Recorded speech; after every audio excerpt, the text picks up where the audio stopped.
Bob Bushtail's Adventure, a Ladybird book.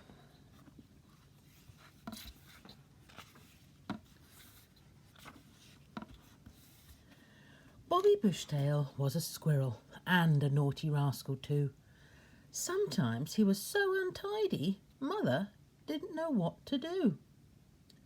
On the stool he'd stand and wriggle when she tried to brush his tail, and if she combed a little crossly, he would even start to wail.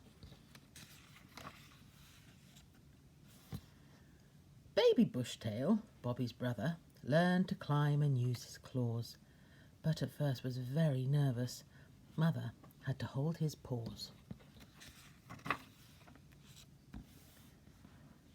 When they had their nuts for breakfast, "I can't crack them," Baby said, for his teeth were far too tiny, so Mother cracked them all instead. One day Mother said, "Now children, gardening for you today. Look, the garden's most untidy. You must clear the weeds away."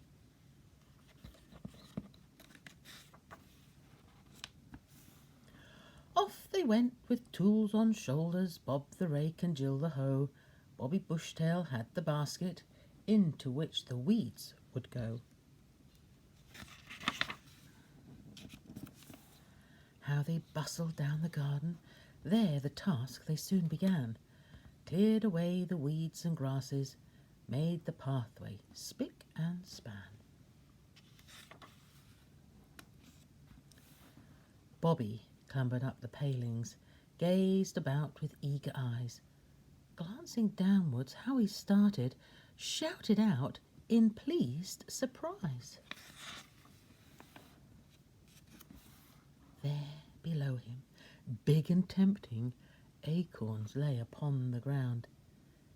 "Jill," cried Bobby, quite excited, "come and look what I have found."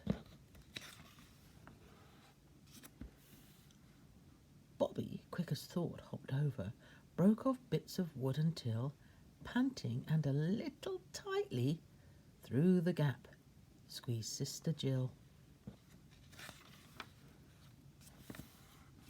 Quite forgetting Mother's orders not to go outside the gate, off they scampered to the woodland, where what an acorn feast they ate.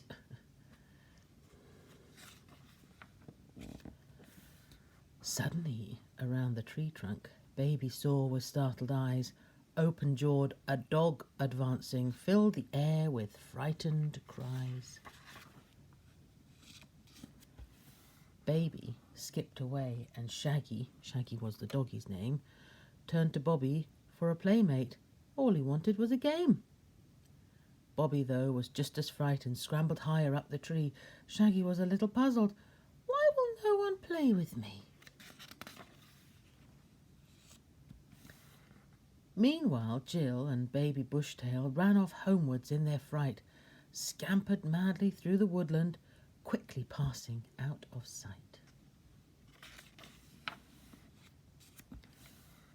Shaggy, greatly disappointed, sadly watched them run away, thought, "Don't think much of squirrels," and went off somewhere else to play.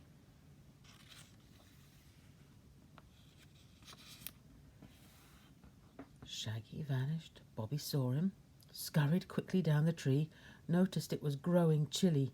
"We must hurry home," said he. Through the wood, in growing darkness, Bobby searched and searched again, called out "Jill" and "Baby, baby," but his cries were all in vain. Now upon unhappy Bobby, snowflakes fluttered thick and white.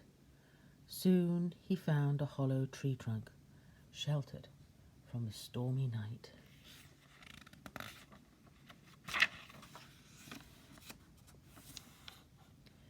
Here he lay and sobbed and shivered, while the wood grew white and dim.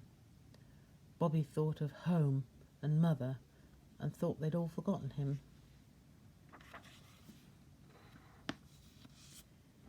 Meanwhile, back at Bushtail Cottage, Jill and Baby, home once more, told their tale to Mrs. Bushtail, waiting for them at the door. "Well," said Mrs. Bushtail crossly, "now you'll have no jam for tea." As for Bobby, she was worried. Where, she thought, can Bobby be?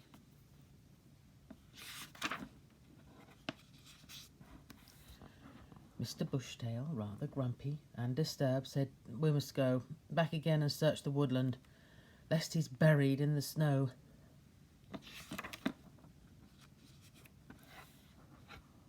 Softly through the silent woodland went the lantern's bobbing light, till they found him in his hollow, curled up snugly and sleeping tight.